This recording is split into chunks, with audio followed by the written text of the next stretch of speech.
cosas básicas de cómo aprende un niño, que es a través de la imitación, a través de la observación y a través de la exploración. Perdemos el tiempo de creatividad, el tiempo de imaginación, el tiempo de aburrimiento, que a veces los padres me miran como, ¿cómo aburrido? Cuando uno empieza a poner platos coloridos, platos con muchos alimentos naturales, y ese niño o niña asocia ese plato también con ese momento amoroso, compartido en familia, empieza a ver como una asociación positiva, ¿no te parece?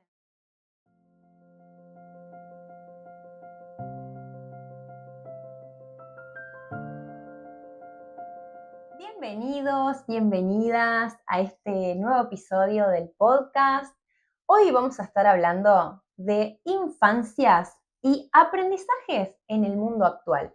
Vamos a estar hablando un poquito de cómo aprende un niño, una niña y qué desafíos tiene en esta época. Y para eso traje una invitada que es la licenciada en psicopedagogía, Rebeca Lantelme. Bienvenida. Gracias, un placer.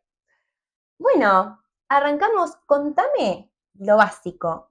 ¿Cómo aprende una persona? ¿Cómo aprende? Bien, primero quiero que quede como un poco claro que no es un podcast donde vamos a juzgar a los padres, a los niños, a la sociedad, sino que la idea es como dar información, dar herramientas, acompañar en este proceso que es tan importante de criar, justamente. Y en el criar entra el aprendizaje de ese niño que, siempre digo, la psicopedagogía se encarga justamente del aprendizaje durante toda la vida. Pero bueno, sabemos que uno adulto se cría desde un principio y es lo más importante.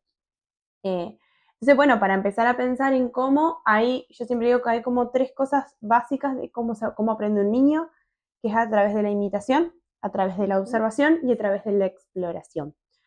¿Por qué digo esas tres cosas? Porque uno aprende a través de lo que ve, de sus padres, de sus familiares, de los más cercanos. Observan, los niños observan, todo el tiempo están observando y sobre todo exploran. Exploran a través del tacto, exploran con los sentidos. Por ahí a veces nosotros siempre decimos ser un poco más niños para nosotros adultos, ¿no? Para explorar las distintas cosas. Entonces, esa exploración se ve en distintos momentos y creo que también es una de las cosas que más nos une de estar acá, porque también hablamos de el comer se aprende, los hábitos se aprenden, las rutinas se aprenden y se aprenden a través de la exploración. Por ejemplo, el sentir sabores, el aprender a comer los alimentos. La única manera que tenemos de que los niños aprendan es dándole ese alimento y que esto, ¿no? Pasar por las manos, pasar por la boca, ver si ese alimento rebota o no rebota, entonces lo tiro al suelo, los juguetes lo mismo, lo tiro al suelo, rebota, no rebota, vuelve. Dejarles el espacio para todo eso también, ¿no? Tal cual. Porque uno espera siempre como, no, que no tire la comida, ay no, que se está ensuciando todo, ¿no? Sí. Darles ese espacio. Y eso de darle el espacio nos trae esto de pensar tenemos como adultos que crearles ese ambiente en el que nosotros queremos que aprenda. Entonces, le damos ese lugar, por ejemplo, la comida, le damos ese lugar de juego, esa alfombra en el suelo con distintos juguetes, le damos los distintos libros para que aprenda. Obviamente que no estamos hablando de que un niño de 1 año va a leerte un libro de este tamaño, pero sí de que el contacto con el libro, con las letras, es lo como que se va familiarizando con todo lo que queremos que de más grandecito use, coma, ¿no? Tal cual. Y hablando de ese espacio, contame la importancia de la mesa al comer. Bueno, qué importante hablar hoy también, ¿no? De la mesa, porque es algo que un poco empieza a perder valor, me parece a mí por lo que he estado observando, porque cuando empezamos a pensar en este podcast, yo lo primero que te dije fue, yo en mi entrevista inicial con los padres pregunto cómo es este momento. Pregunto cómo es el momento, cómo es la comida, porque para mí me da mucho conocimiento sobre esas rutinas, sobre esos hábitos, sobre los vínculos que funcionan en la mesa. La mesa no es solo nos sentamos a comer, preparamos el plato, sino que la mesa es la preparación en familia, el mirarnos a la cara. Ujú. Y no hablamos de solo familias grandes, hablamos de familias, hay familias monoparentales donde también el sentarse es un momento importante, Ujú. donde se puede charlar sobre lo sucedido durante el día, donde la Ujú. idea es, la idea es pensar que la comida es social. Exacto. La idea es pensar de que hay una importancia entonces en torno a esto, a la comensalidad, ¿no? En Ujú. esto del entorno que se genera a través de la comida, de esto de compartir, que a veces por ahí uno lo tiene como naturalizado, el vamos a juntarnos a comer. Ujú. No es por la comida en sí, sino para el momento. Bueno, en casa pasa lo mismo, el hábito y la rutina del comer y la mesa familiar tiene que ser eso, el momento en el que uno comparte las diferentes cosas. Bien, sí, hablando de ese entorno saludable, está bueno cómo se empieza a asociar ese momento de familia, de amor, con los alimentos que tenemos en la mesa también, ¿no? Cuando uno empieza a poner platos coloridos, platos con muchos alimentos naturales, y ese niño o niña asocia ese plato también con ese momento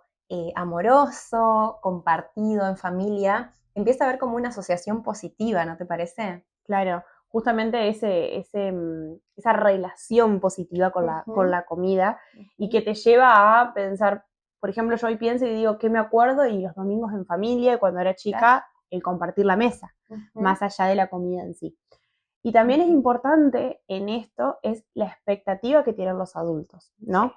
Nosotros no podemos pretender como adultos que los niños desde los 6 meses, que es cuando empiezan a Ujú. ingerir los primeros alimentos, los niños coman con cubiertos. Claro. No podemos pedir, ¿por qué? Porque para comer con cubiertos y respetar ese momento y esa forma, primero tiene que haber niños que hayan explorado, primero tiene que haber niños que hayan probado desde el tacto de la mano, que es con lo primero que los niños exploran los diferentes alimentos y las diferentes texturas, Ujú. también con la boca, con la cara. Vemos niños que a veces nos reímos porque vemos niños que están totalmente llenos de palta, de tomate, de lo que sea. Justamente se trata de eso, del Ujú. experimentar. ¿Qué pasa con esto? Es toda información que el cerebro va recibiendo. Es toda información, Ujú. información necesaria, porque necesitamos que Ujú. esos niños realmente conozcan Ujú. lo que se les está dando para realmente decir, bueno, sí lo quiero, sí no lo quiero, esta textura un Ujú. poco me desagrada, porque no es solo con el ingerir, Claro. por eso también es importante esto, ¿no? Darle ese tiempo de que ellos agarren. Y sí, capaz que el fideo al principio lo van a agarrar así, pero no quiere decir que cuando tengan 5 años los van a seguir agarrando Claro. así, sino que Sí, es un sí. principio para luego, que es importante también, demostrarle esto, ¿no? Bueno, mira, hay 2 cubiertos, vamos a Ujú. comer. Quizás al principio los papás le cortan, pero esto, llevarse la comida hacia la boca. Sí, entender que es un proceso, desde que nacemos estamos aprendiendo y no podemos esperar que nos sentemos a los 3 años derechitos, Ujú. todos hermosos, todos limpitos, como que tenemos que descontracturar. Además, ni los adultos actuamos como adultos muchas veces. Tal cual. ¿Qué podemos, esas expectativas tan altas en el niño pueden afectarle de alguna forma, ¿no? Claro, porque los niños siempre digo yo que los niños son como esponjitas, ¿no? Entonces, Ujú. todas esas expectativas que los padres ponen sobre los niños lo empiezan a absorber. Ujú. Y eso no lo vemos ese día que le implementamos una cosa, sino que lo vemos más adelante, donde después hay niños que en el jardín no tocan las masas porque Ujú. les Claro. cuesta tocar las cosas con las manos, no se ensucian, todo el tiempo necesitan. Y no es que está mal, sino que Ujú. bueno, por ahí cuando nos preguntamos después, ¿por qué no quiere tocar? Bueno, quizás porque en un paso Faltó previo un... faltó algo Ujú. de acompañamiento, ¿no? Bien. Y algo que mencionaste que es la imitación y la observación, Mm. también contame esto de a quién imitan y a los adultos. Entonces, por ahí tenemos que ver qué estamos haciendo los adultos, ¿no? Tal cual. Y creo que entra mucho acá también el tema de la alimentación, Ujú. porque la imitación es en todo momento, uno está siendo imitado por este niño, desde que nosotros nos acercamos a un bebé y le hacemos cara, o el ajó lo aprende, no es algo innato, Ujú. el ajó lo aprende porque hay un otro que le da ese balbuceo, que le da esas caras, el niño sonríe porque hay un otro que le sonríe. Claro. Entonces, lo mismo pasa con la alimentación. Como verduras porque hay un otro que está comiendo verduras. Entonces, eso también es importante de pensarlo de esa manera de, si yo quiero que mis hijos coman verduras y coman sano, también tengo que demostrarlo a través de lo mismo, de la misma alimentación. Claro, como decías con el libro, como decías con todo lo otro. Tal cual, si queremos niños que sean grandes lectores, o quizás no grandes lectores, pero sí que les guste el libro, que lo elijan, bueno, encontrémonos en una casa donde haya libros, donde el libro esté a una altura de cercana, no largo que tenga que pedirle a alguien, que sea algo cercano, acercarle lo que nosotros queremos que ellos luego aprendan o luego lo tengan como hábito. Claro, esto de lo que hablamos hoy del entorno, crear ese entorno en el que tenga disponibles, ya sea alimentos, juguetes, libros, lo que yo quiera, que de grande empiece a preferir, empiece a hacer. Tal cual. Ya desde chiquitos tenemos que tener como ese, en casa tengo, bueno, la disponibilidad de frutas, la disponibilidad de verduras, tal vez no me coma todas, pero están, y los adultos también están en esa, están comiendo eso, están leyendo. Sí, están siendo parte de ese aprendizaje futuro, ¿no? Bien. Y cuando pensamos este podcast, también, además de hablar de aprendizaje, quisimos poner los desafíos que tiene el chico, la chica o el adulto en este proceso de enseñanza, de crianza. Y hay siempre, más que nada cuando hablábamos del libro, hablábamos de la mesa, la comensalidad, en todo momento está la tecnología ahí, siempre disponible al alcance de todo el mundo. Sí, yo siempre digo la tecnología, el amigo y el enemigo más grande.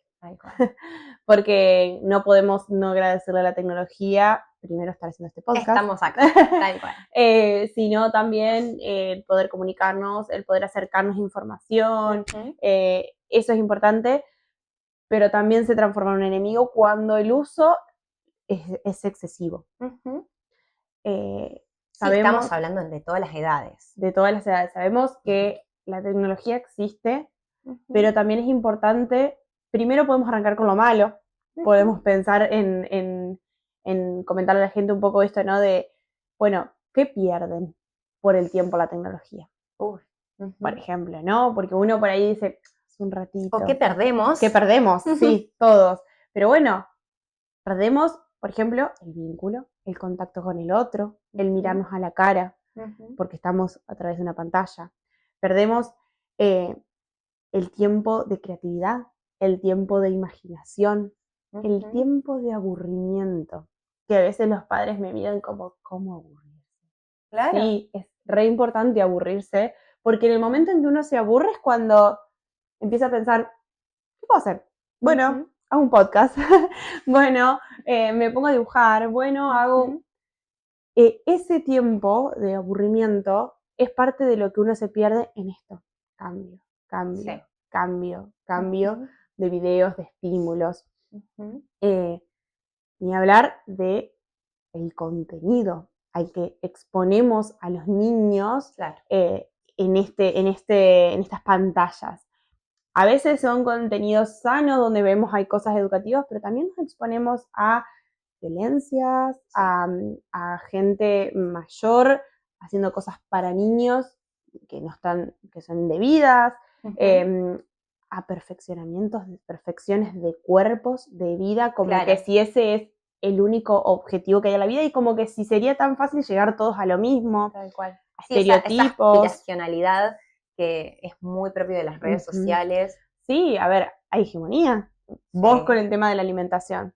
Sí, se nota un montón cómo afecta desde que son chiquitos, desde cualquier edad, sí, pero también se impone mucho en la adolescencia el tema de ver tantas horas cuerpos igualitos, que en realidad pasó toda la vida, porque siempre existieron las revistas, siempre existieron la televisión, pero el tema de las redes sociales es que es mucho más el tiempo que se le dedica, y esto de la hegemonía con los cuerpos y con la alimentación pone una presión muy grande en los chicos, de que parece que eso es lo que está bien, de que si comes algo, no sé, también hay como un universo healthy, ¿viste? Es como todo Sí. saludable y que parece que vos tenés que llegar a comer todo perfecto y eso tiene sus riesgos, sí, todo lo Sí, que es por redes supuesto. sociales. Y también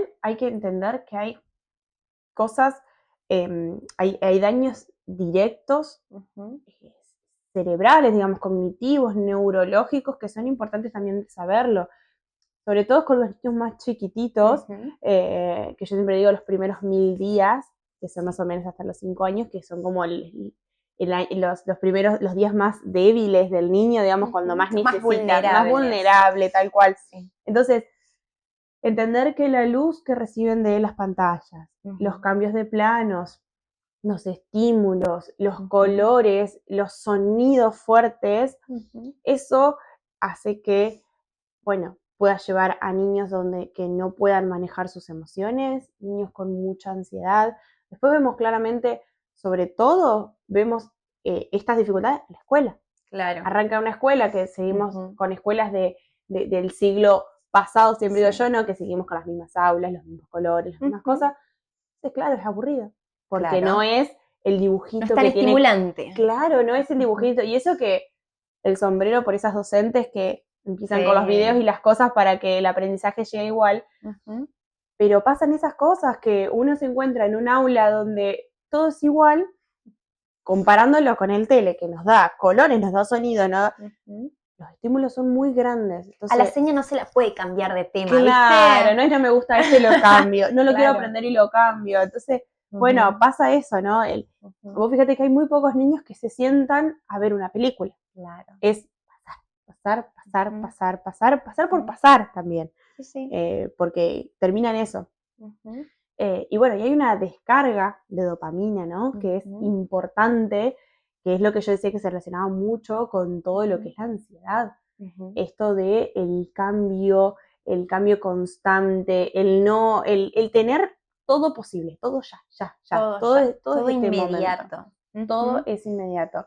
Me lo puedes decir que en la alimentación pasa lo mismo. Sí, el tema de la dopamina está muy relacionada con los alimentos más que nada ultraprocesados, pero en general esos que son ricos en azúcar, que lo que hacen es esto también, un estímulo tan enorme para este paladar tan pequeño, es que claro, es como decíamos, después lo natural, lo cotidiano, lo que es del mundo real, queda corto. Es como, claramente si un niño está criado a galletitas, alfajores, cosas muy azucaradas, muy sabrosas, muy palatables, y una verdura, y sí, capaz le da como, no es tan rica. Y no, porque no es hiper palatable como sí lo son los ultraprocesados. Entonces, esto de la inmediatez y de esa recompensa, que claro, yo como una galletita y mi cerebro explota. Eso no pasa con una alimentación natural. Tal cual. Entonces, en la búsqueda de una alimentación más sana, si ya tenemos un niño con un paladar muy dulce o muy ultraprocesado, lleva su tiempo porque está muy estimulado. No de buena manera, sino está acostumbrado a tener una recompensa inmediata, una descarga de placer que para buscarlo en el mundo real o en alimentos naturales no pasa. Es como que en realidad lo que tenemos que buscar, tanto con hábitos saludables o con un juego o con salir al patio, son recompensas un poco más tardías, no tan potentes, ¿no? Ese estímulo no debería ser tan potente. Sí, tal cual. Pero las pantallas existen. Totalmente. Las pantallas existen, ese tipo de comidas existen. Y yo siempre digo también de que hay que ser realistas con esta existencia y tampoco es privarlos del mundo, porque si no es como vivir en una burbuja. Claro. Está científicamente comprobado que los niños hasta los 2 años se recomienda 0 pantallas. Cuando es 0, es 0. Televisor, computadora, tablet, celular. 0. Esto de que me comentabas antes de los juegos también, ¿no? Sí, los juegos también es muy importante, por ahí uno no... Los juguetes. Los juguetes. Esto de que por ahí le regalamos al nene el juguete con todas las luces, con todos los sonidos, son estímulos que recibe. Muy potentes. Muy potentes, sobre todo esos jueguitos que no los puedes parar la musiquita y son fuertes. Bueno, justamente lo que hacen eso es, yo aprieto algo, recibo algo que es mucho estímulo, muy estimulante, digamos. Entonces, y no tengo que hacer nada. Claro. Yo, niño de 1 año, yo no tengo que inventar nada, yo solamente hago así. No tengo ni siquiera que tirarle una pelota y que alguien me la devuelva, claro. Por ejemplo, ¿no? Sí, ya recibo otro estímulo más rápido. Pero bueno, también el podcast la idea es dar herramientas y pensar por ahí un poco. Sí, porque más que dar herramientas es como pensar, ¿no? Poder pensar entre todos qué podemos hacer. Y a ver, tampoco podemos pedir que un niño de 2 años vayamos a un restaurante a comer, se siente como un señor, esté hablando de la economía del país y de todo lo que sucede, porque no va a pasar, porque justamente tiene 2 años, pero para eso necesitamos padres dispuestos a contener, a enseñar, a jugar. Y siempre hablo yo del tiempo de calidad, no de cantidad, que me parece importante. ¿Por qué? Porque también sabemos, porque vivimos en una sociedad en la que hay que salir a trabajar. Y hoy en día el normal de las casas, si está formada por papá y mamá tienen que salir a trabajar, o si vivo solo con mamá o solo con papá, sale a trabajar. Bueno, no es la cantidad lo importante, es la calidad. Entonces, ofrecerle a los niños las alternativas que no es la tecnología. Bien. Yo siempre digo, un niño de 6 meses no te va a pedir YouTube, no te va a decir dame el celu. El niño de 6 meses te va a recibir lo que vos le ofrezcas. Entonces está en vos qué le ofreces. Ofrecerle lápices, ir, por ejemplo, hasta un restaurante y llevarle para que pinte, llevarlo para que juegue, estar en casa y bueno, sí, yo también como adulto tengo ganas de mirar una serie, bueno, pero espero que él se duerma. Mientras él esté despierto, y bueno, vamos a jugar a algo, o le doy... afuera. Ir afuera. Vayan afuera, tal cual, esto, ¿no? De que un poco también hablábamos de esto, de cómo hacer que el niño quiera ir afuera, quiera ir al parque y no quiera quedarse mirando tele. Bueno, eso se enseña. Claro. Se enseña demostrando que vos no querés ir afuera, perfecto, pero no te vas a quedar a mirar tele. No está la opción mirar tele. No es una alternativa. No es una alternativa, tal cual. Entonces, sí se puede lograr pantalla cero, pero uno tiene que dar el ejemplo. Eso es lo más difícil. Sobre todo porque, bueno, nosotros queremos pantalla cero, él está pintando, yo no voy a estar al lado con el celu así. Hay que buscar esos momentos en donde uno pueda relacionarse con la tecnología, pero también enseñarle al otro que hay otras cosas importantes. Claro, y también esto que decís del tiempo de calidad, no de cantidad, si estamos hablando de media hora de calidad, si yo estoy con el celular, no estoy conectando. No. Con el pequeño, ¿no? No, y no le estoy enseñando esto de el interactuar con otros, claro. el mirar a otro, la importancia del vínculo. Fíjate que hoy en día existen muy pocos tiempos de silencio. Entonces digo, qué importante, a veces no tenemos nada para hablar. Pero es el silencio, porque ese silencio lleva a tal cosa, tal otra. Y si pintamos, y si jugamos, que es un Volvemos poco... a la mesa. Volvemos a la mesa. Antes se usaba mucho no, en la mesa se apaga el televisor. Y capaz nadie hablaba de nada. Pero el televisor estaba apagado, no había ningún sonido. Y hoy en la mesa está el celular apoyado en algo con los dibujitos, ¿o no? Sí, tal cual. Eso del silencio me parece importantísimo. Claro. Sí, y también, a ver, no hay silencio porque sí, sino justamente para crear, para que esas... Porque uno cuando el silencio está, ya es como que a uno intuitivamente le sale el decir, ¿qué podemos hacer? ¿Qué podemos hablar? ¿De qué podemos...? Entonces, ahí está el momento de aburrimiento, ahí está la imaginación, ahí está la creatividad y donde se puede lograr otras cosas que la pantalla no te lo dan. O tal vez se me ocurre la curiosidad, ¿no? Sí. Como que si yo estoy todo el tiempo con un estímulo, ¿en qué momento me voy a hacer una pregunta? del mundo, de lo que sea. Sí, pero bueno, como digo, tiene que haber padres dispuestos a esto, que no es que en este podcast vamos a salir a decir que es re fácil, porque uno también está inmerso en la tecnología y cuando querés enseñarle a otro, bueno, esto no, hay cosas que hay que perder para enseñarle a otro,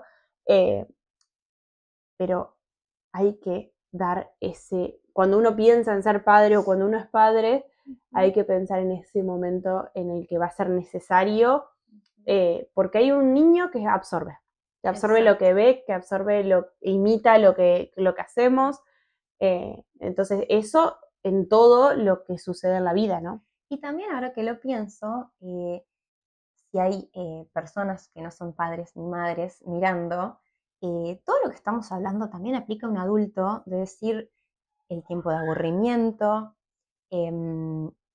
estar en silencio, pensarme para adentro, ¿no? Porque también nosotros estamos, el adulto también tiene que replantearse un poco sus espacios, quieras ser padre o madre o no, esto de un tiempo de reflexión necesitamos.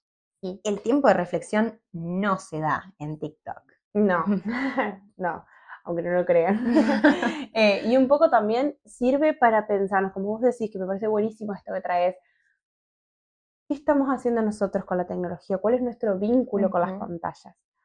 ¿Nos estamos pudiendo dar el tiempo de estar con amigos, de estar con familiares, estar con tiempo de calidad? De calidad, sí, porque no es me junto a cada uno con su celu o solo a mirar una película, sino bueno, ¿dónde está la calidad?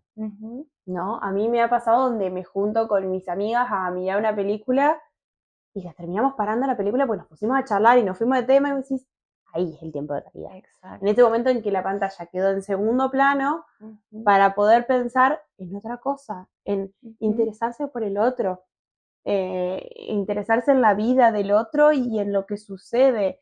Eso es también importante en este podcast, pensarse desde ese lado. No solo con los niños, que obviamente uno intenta crear los adultos más sanos posibles, ¿no? Sí, sí. Que desde que nacen empiezan a adquirir herramientas para su adultez. Tal cual. Es como, a ver, ¿qué herramientas le voy a dar? Uy, qué importante. Qué difícil también. Qué difícil. Sí. Pero bueno, hablamos un montón de esta educación, esta enseñanza que le damos, y hoy, volviendo a lo que es la actualidad, lo que es esta época, siento que hay como una confusión, no sé si es una confusión, es como un miedo, una cautela en el límite. ¿Por qué? Porque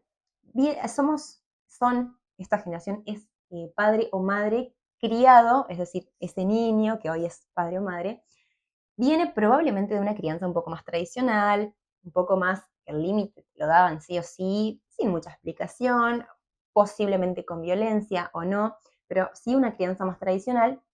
Eso se quiso cambiar y en eso de la crianza respetuosa se diluye un poco el límite, es como, lo dejo ser, pero no sé, contame cómo es eso. Sí, un poco, no sé si es como uno u otro, sino poder pensar en un medio, ¿no? Entre las dos cosas. Porque justamente hay mucho desconocimiento de lo que son los límites, o uno quiere conocer lo que va agarrando de la vida. El límite es sano. Primero, lo principal es que el límite es sano. El límite es necesario. Los niños exigen límites. Yo por ahí, en el consultorio, veo muchos niños que vos decís, gritan límites, claro, porque los necesitan. Porque cuando se encuentran con un adulto que les dice, no se puede hacer esto por tal motivo, quedan como, genial, busco otra cosa, hago otro. Entonces, es sano, es necesario, siempre digo, ¿no? Y cuando digo límite, y esto lo he pensado desde ver criar a mis primos, de ver de mi crianza, de los estudios que tengo, he como creado mi propio por ahí, mi propio, ¿cómo se diría? Como, bueno, el qué es el límite, digamos. Tu definición. Mi definición, tal cual. Y yo creo que el límite está en, primero, la claridad en lo que decimos. Si esto es no, es no. Más allá de que haya o no una respuesta, pero no es, te digo que no, pero si lloras un poquito te digo que sí. Eso primero, la claridad. El cambio de voz es necesario cuando uno quiere retar. Digo, no, porque por ahí me dice, ay, me ha pasado que me dice, ¿cómo hago para no llegar al golpe? Bueno, antes del golpe hay muchas cosas previas, porque el golpe lo único que enseña es violencia más violencia. O sea, a mí me violentan, yo violento. Entonces, antes de eso hay muchas cosas previas. Por ejemplo, el cambio de voz. Que no es el grito. Que no supongo. Es el grito, es esto de no, no se puede, ponerme firme y no, mi amor, no se puede, porque es como ¿no? Claro, en esto de la crianza respetuosa parece como que ya el ponerse firme era un acto de violencia, ¿no? Es como que entonces todo lo explico con amor, todo lo explico con calma y a veces superados se ven los papás. Sí, y pasa una realidad, cuando vos explicas todo con amor y todo con calma y todo, que no quiere decir que el límite no sea amor, justamente lo que quiero traer es esto, el límite es amor. Pero digo, cuando uno explica de esa manera y su voz siempre es igual, pasa que el niño no termina de dar cuenta cuándo no, cuándo sí, qué está bien, qué está mal. Queda confundido. Queda confundido. El cambio de voz nos permite, porque a ver, socialmente hay cosas, convencionalmente hay cosas que no se pueden hacer. Claro, y eso está bien. Y eso está bien que aprenderla. Y hay cosas que no todo tiene explicación. Hay cosas que como padres decidimos que no se puede hacer. Claro. Entonces, ¿y por qué no se puede hacer? Porque yo como adulto responsable de vos, no decido que no se puede hacer. Entonces, también eso, viste, por ahí empieza la culpa, porque pasa mucho que entra la culpa de, ay, ¿qué? Pero no sé, ¿cómo le voy a decir que no? Sí. Bueno, no, si tu decisión es esa, también quiero empoderar a los padres en este sentido de decir, claro, yo como adulto digo que no, y soy tu padre, soy tu madre, y digo, no, eso no se puede hacer. También los límites claros vienen acompañados de otras opciones, ¿no? Claro. Por ejemplo, no se puede comer un alfajor. ¿Querés una naranja o una manzana? Por ejemplo.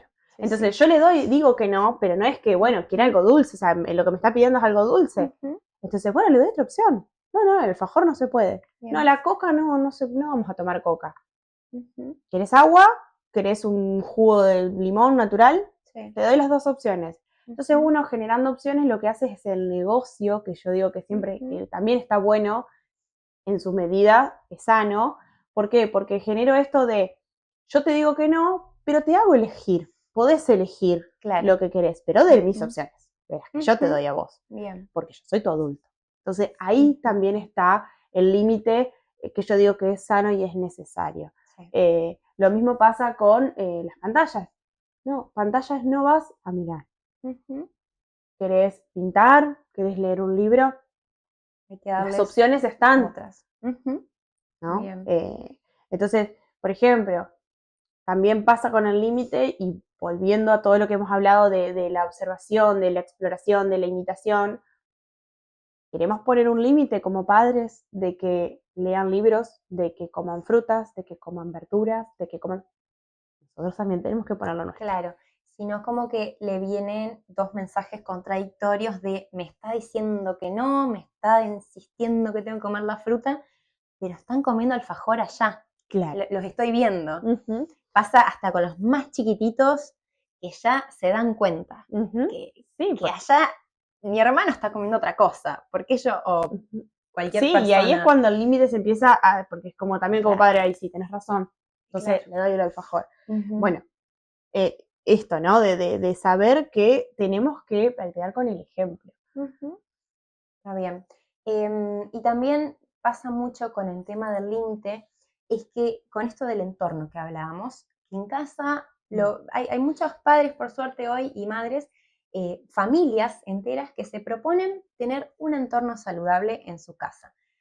Pantalla cero o reducida, alimentación saludable en casa, y hay un miedo también de si yo hago eso, ¿no? Si yo lo crío en esta burbuja de amor, de salud, ¿qué pasa cuando vaya al jardín? ¿Qué pasa cuando vaya a la casa de un amigo? ¿Qué pasa cuando va a un cumpleaños? Tienen miedo o siempre está como ese pensamiento de mirá si va al cumpleaños y se toma 5 litros de Coca-Cola porque en mi casa no lo come, no lo toma.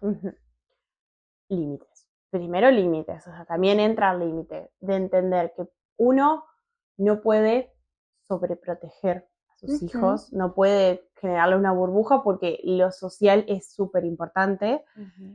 Entonces uno tiene que poner sus reglas. Yo siempre digo, de la puerta de casa para adentro son mis reglas y mis cosas y los sostengo. O sea, si yo no quiero que él coma golosinas, no voy a tener un cajón lleno de golosinas. Claro. Lo sostengo.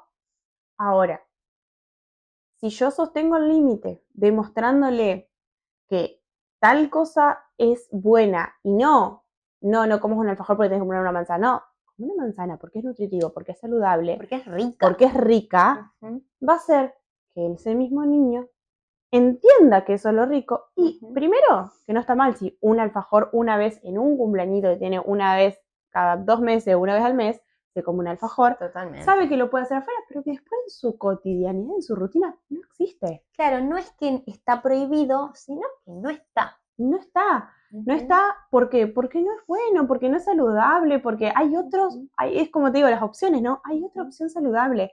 Entonces, ¿qué va a pasar? Me he encontrado con niños que van a los cumpleaños y te piden agua, porque no están acostumbrados a la gaseosa. Claro, cuando también eso veo mucho, y le explico eso a mamás y papás, que cuando uno crea este entorno saludable, que como vos decís, no es una burbuja, sino que es un entorno que acá es saludable y que afuera hay otros tipos. Pero cuando nosotros hacemos eso, se está moldeando el sabor, se están moldeando las preferencias.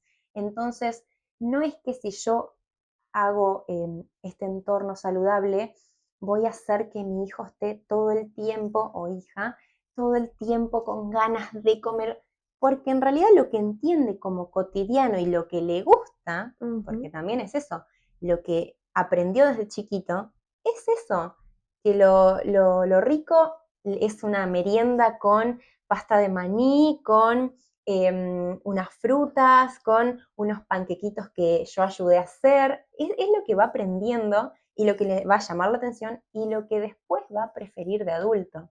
Tal cual. No, porque también parece como que todo va a ser, pobrecito, qué sacrificio que está haciendo por no elegir el caramelo. No es algo que lo hacen como sacrificio o que se están conteniendo. Es algo que lo hacen naturalmente porque es lo que aprendieron de chicos. ¿Sí?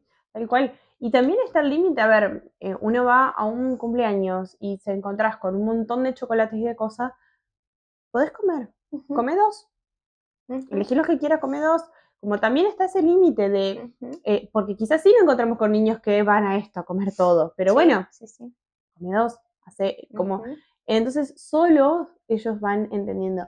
Y otra cosa, cuando somos nosotros los organizadores de cumpleaños, también. A uno por ahí, como por el pertenecer o porque es el común de todos, ponemos las papas fritas, las cosas. Bueno, ¿por qué no pensar en lo que mi hijo come o mi hija come? Entonces, obviamente no vamos a ponerle solamente frutas, pero sí va a estar la fruta en la mesa. No, y con el tema de los cumpleaños o de los eventos en general, la realidad es que es súper importante y es más importante incluso para los niños y niñas. ¿Qué es lo que hacen? ¿Qué es lo que van a hacer? ¿Qué van a jugar? No sé si has visto en algún evento, ni pelota le dan a la comida. Es porque ellos están en el juego, están con sus amigos. Tampoco eso de la importancia de que haya gaseosa, que no falte el... Eso es del adulto. Es del adulto. En realidad, los niños tal vez te piden alguna torta, tal vez quieren algo, pero en realidad no quieren ver una mesa llena, tampoco les interesa tanto. No, quieren ver un pelotero lleno de pelotas o de cosas para saltar sí, tal cual. Y o alguien que nos organice con juegos o jugar al fútbol a algo y estar ahí. Sí, el compartir, el jugar. Y con esto que decías de los niños que sí ven algo y quieren comer mucho, puede ser, obviamente, desde ya que hay miles de excepciones, ¿no? Cada caso es diferente, pero puede ser que cuando en la casa se le da una connotación negativa al alimento en cuestión, ahí es cuando ese niño puede ir afuera a comer todo lo que en su casa tiene prohibido. Es como que en vez de hacer natural la situación de las frutas, las verduras, la alimentación natural, algo como normal, estos alfajores, chocolates se pueden comer, pero la verdad que en casa no hay. Eso es una cuestión. La otra es, no, esto te hace re mal, esto es malo, esto está prohibido. Y ni hablar cuando desde chico se asocia al cuerpo. Pasa muchísimo también. Sí, vas a Esto engordar. engorda, esto, sí. Entonces yo creo que también ahí suele pasar que esa compulsividad en no poder parar de comer caramelos puede que venga de una casa que no solamente hizo un entorno saludable, sino que diferenció mucho. Esto es malo, vos tenés que comer esto porque te va a hacer bien, pero esto es malo, ¿sí? Como el alimento malo y el alimento bueno, el negativo, el positivo, puede que sea más propenso a el comer impulsivo. Sí, tal cual. Bueno, vamos a ir cerrando, que hay un montón de información y reflexión para que se planteen los que nos están escuchando. Quisiera que me hagas como unas conclusiones, un cierre o un mensaje para los que están escuchando este episodio. Bien, sí, como dijimos de que empezamos a pensar el podcast, creo que de cada punto que fuimos hablando puedes hacer un podcast distinto. Sí. Eso es cierto, pero creo que lo importante acá es empezar a revisar nuestros hábitos, nuestras acciones, qué queremos dar como ejemplo a los niños, a las nuevas generaciones, que queremos que ellos aprendan de nosotros, imiten de nosotros, sabiendo ya la importancia que tiene esto en el aprendizaje. Esto, ¿no? De los entornos saludables, crearle esos entornos saludables, que no sea algo que ellos hagan por esfuerzo o por limitaciones, sino que justamente lo hagan porque es algo conocido, porque es algo que les gusta, que lo eligen. Siempre hablo yo de la elección, ¿no? De la importancia de la elección. Porque ser adulto significa elegir, significa tomar decisiones, y entonces como adultos tenemos que haber tenido también nuestra época donde pudimos elegir, donde pudimos tomar decisiones de chiquitos y que realmente sean elecciones que no fueron por esfuerzo, sino por algo conocido. Entonces, los adultos también, en este momento de poner límites, de tomar decisiones, pensarlo desde, bueno, yo quiero que haga esto, pero no dejo por fuera los deseos de estos niños, lo que ellos esperan, lo que ellos quieren, más allá de que sabemos que hay cosas que convienen, que no convienen, y que como adultos los vamos a elegir, porque somos adultos y por eso somos responsables de esas infancias. Y ahí está el límite que charlamos un montón. Claro.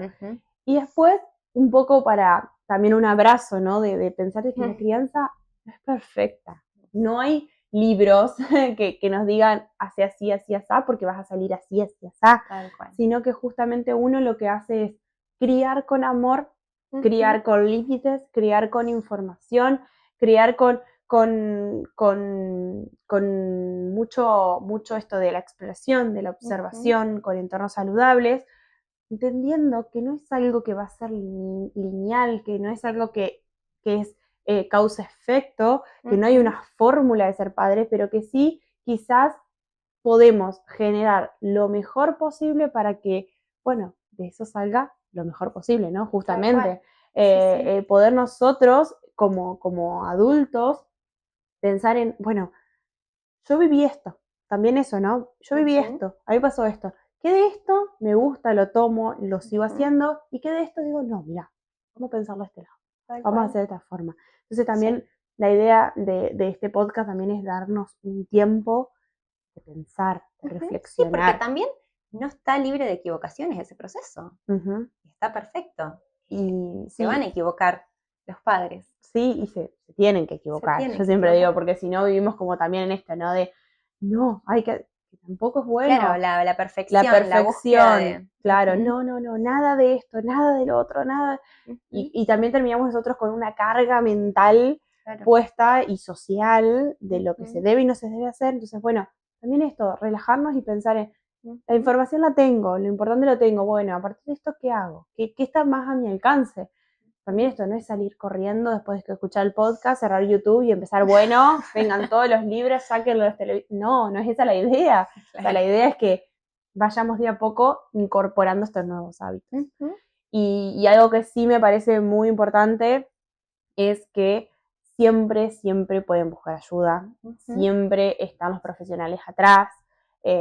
Para eso también nos juntamos nosotras, ¿no? De cada uno con sus especificidades, pero siempre hay un profesional atrás que puede, obviamente que cada uno con sus posibilidades, con sus herramientas, con sus contextos, las familias, pero si algo crees que podés cambiar hoy o que necesitas una ayuda externa, es importante también. Está bien. Entonces no nos culpemos porque algo falló o porque mi hijo ya tiene 5 y desde los 2 que está con la pantalla. No nos culpemos por lo que pasó o por lo que creemos que falló, sino hagamos el cambio. Sí, porque también hay demasiados factores influyendo en las decisiones que toma un adulto. Hay demasiados factores que influyen en cuándo le di el celular y cuándo no. No nos tenemos que culpar y mucho menos comparar. No. Cada familia probablemente hace lo que puede y hace lo que cree mejor. Y por eso también desde este episodio queríamos acercar algunas herramientas, información y sobre todo mucha reflexión para que podamos también darnos ese tiempo como adultos y decir qué puedo mejorar y si sos mamá o papá, qué puedo mejorar para lo mejor para los niños y niñas. Tal cual. Estaría bueno también que si están escuchando papás y mamás, comenten cómo es su opinión, cómo manejan el tema de los celulares, cómo manejan esto de en la casa y en la afuera. Bueno, estaría bueno que participen porque, como decimos, esto es una reflexión, esto es un llamado a la reflexión, no le resolvemos nada. No, tal cual. Porque no se puede desde un podcast resolver nada. Tal cual. Así que bueno, eso fue todo por hoy. Bueno, gracias por la invitación, por el espacio. Creo que hay muchos profesionales como yo que tenemos muchas ganas de contar y salir a la comunidad a hablar y no solo quedarnos en las paredes del consultorio, que por suerte tengo la posibilidad de con los padres hablar los distintos temas, pero bueno, salir un poco más allá y eso te lo agradezco por este espacio. Bueno, un placer, me encantó esta charla, me parece que fue muy nutritiva para todos. Espero que les haya gustado y nos vemos la próxima. Chau, chau.